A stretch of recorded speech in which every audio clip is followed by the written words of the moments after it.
Chaque jour, Charles et Carole vous présentent la leçon de l'école du sabbat.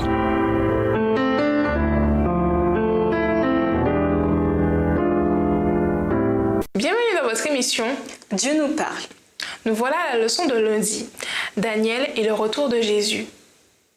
Bien que de nombreux Juifs du temps de Jésus s'attendaient à ce que le Messie renverse les Romains et établisse Israël comme la pleine puissance de toutes les nations, ce n'était pas l'objectif ni de la première ni de la deuxième venue de Jésus.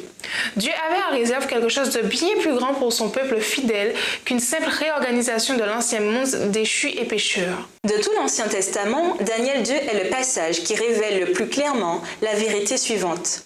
Le nouveau monde ne sortira pas de l'ancien, car il s'agira d'une création nouvelle, radicalement différente. Daniel 2 montre la grandeur et la décadence des 4 grands empires mondiaux, Babylone, les Médo-Perses, la Grèce et enfin Rome, qui devient ensuite l'Europe d'aujourd'hui. Mais la statue que Nabuchodonosor a vue dans son rêve, symbolisant la succession de ces 4 grandes puissances mondiales, a une fin spectaculaire qui montre la grande déconnexion entre ce monde et celui qui viendra après le retour de notre Seigneur Jésus-Christ.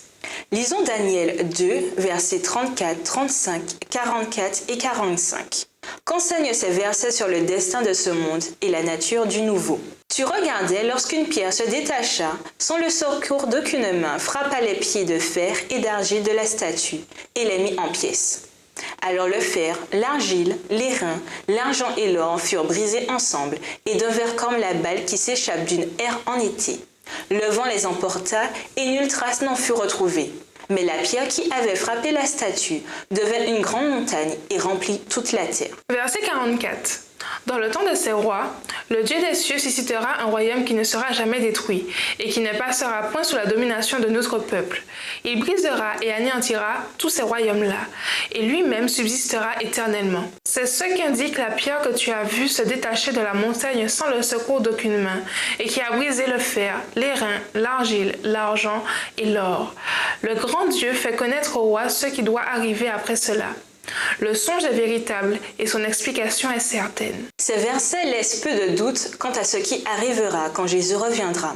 Dans Luc 20, versets 17 et 18, Jésus s'identifie à cette pierre qui pulvérise les puissances qui demeuraient dans ce monde. Dans Daniel 2, verset 35, l'araméen dit qu'après que l'or, l'argent, l'argile, le fer et le bronze ont été réduits en poussière, ils devinrent comme la balle qui s'échappe d'une aire de battage en été. Le vent les emporta et l'on n'en retrouva aucune trace. Autrement dit, il ne reste rien de ce monde après le retour de Jésus. Entre-temps, la pierre qui détruit toute trace de l'ancien monde devint une grande montagne et remplit toute la terre. Et ce royaume qui vient suite au retour de Jésus est un royaume qui ne sera jamais détruit et qui subsistera toujours. Daniel 2, verset 44. Seules 2 fins possibles attendent tout être humain. Soit nous serons avec Jésus pour l'éternité, soit nous disparaîtrons dans le néant avec la balle de cet ancien monde. Dans les 2 cas, c'est l'éternité qui nous attend tous. Et nous vous laissons avec cette réflexion.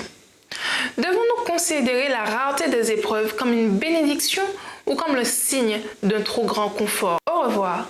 Et à demain si Dieu veut. Dieu nous parle. Chaque jour, Charles et Carole vous présentent la leçon de l'école du sabbat.